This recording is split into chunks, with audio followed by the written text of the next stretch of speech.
अस्सलामुअलैकुम। कैसे हैं दोस्तों आप? उम्मीद करता हूँ ठीक होंगे। दोस्तों आज हम लौकी का हलवा बनाना सीखेंगे कि किस तरीके से लौकी का हलवा मज़ेदार बनाया जा सकता है। 1 किलो लौकी लेंगे जिसको हम कद्दूकश कर लेंगे। कद्दूकश करने के बाद हम उसको अच्छी तरीके से वॉश कर लेंगे ताकि उसका जितना भी पानी हो वो सारा निकल जाए। और वो जब ड्राई हो जाए तो हम उसको फ्राई पैन में डालेंगे। फ्राई पैन में डालने के बाद इसको ढक देंगे ताकि इसके अंदर और जो पानी रह गया वो अच्छी तरीके से ड्राई हो जाए। 1 kg हमने लौकी ली है। 1.5 कप हमने मिल्क लिया है और 1.5 कप जो है मिल्क पाउडर या खोया भी आप इस्तेमाल कर सकते हैं। शुगर ली है हमने 1 कप और बादाम के कुछ टुकड़े लिए हैं हमने 1 टीस्पून। पिस्ते के टुकड़े लिए हैं हमने।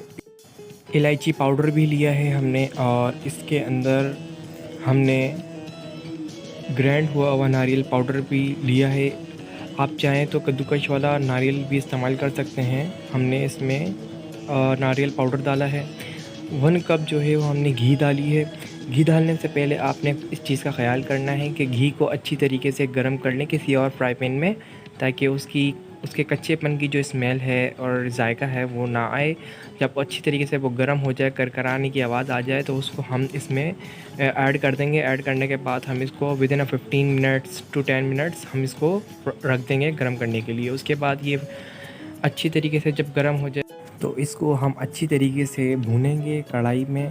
सही तरीके से इसको काफ़ी देर तक भूनना है और जब ये भून जाए तो हम इसको हल्की सी मीडियम फ्लेम पे रख लेंगे ताकि इसके अंदर एक खुशबू पैदा हो जाए जो हमने इसमें चीज़ें ऐड करी हैं।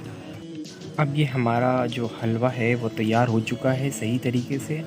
अब हम इसको प्लेट में सर्व कर लेते हैं। इसके बाद हम इसके ऊपर थोड़ी सी गार्निशिंग कर देंगे पिस्ते और बादाम की, कि ये बहुत ही अच्छा लगे और खाने में भी काफ़ी टेस्टी है। गाजर के हलवे से भी काफ़ी ज़्यादा बेहतर है। गाजर का हलवा एक अपना अलग मज़ा रखता है और ये लौकी का हलवा भी अपना एक अलग मज़ा रखता है। अगर आपको ये हमारी रेसिपी अच्छी लगी हो तो प्लीज़ इसको लाइक करें इस वीडियो को और शेयर करें। और अगर आपको रेसिपी में कोई भी प्रॉब्लम वगैरह हो तो आप कमेंट सेक्शन में भी पूछ सकते हैं। और ये देखें कि गार्निशिंग इसकी हमने करी है, काफ़ी अच्छी लग रही है लुक और खाने में भी काफ़ी टेस्टी होगा। ये हम गार्निशिंग कर रहे हैं इसकी अब, और ये काफ़ी मज़ेदार लग रहा है, दिखने में भी अच्छा लग रहा है। प्लेट में हमने सर्व कर दिया है। स्टार्टिंग की वीडियो हमसे कुछ मिस हो चुकी हैं जिसकी वजह से हमें ज़बानी बताना पड़ा है कि किस तरीके से हम इसमें क्या चीज़ें मिला रहे हैं, किस टाइम पर क्या चीज़ें मिला रहे हैं। अगर आपको ये वीडियो अच्छी लगी हो तो हमारे चैनल को सब्सक्राइब करें, हमारी वीडियो को लाइक करें और शेयर करना ना भूलिएगा। Thanks for watching.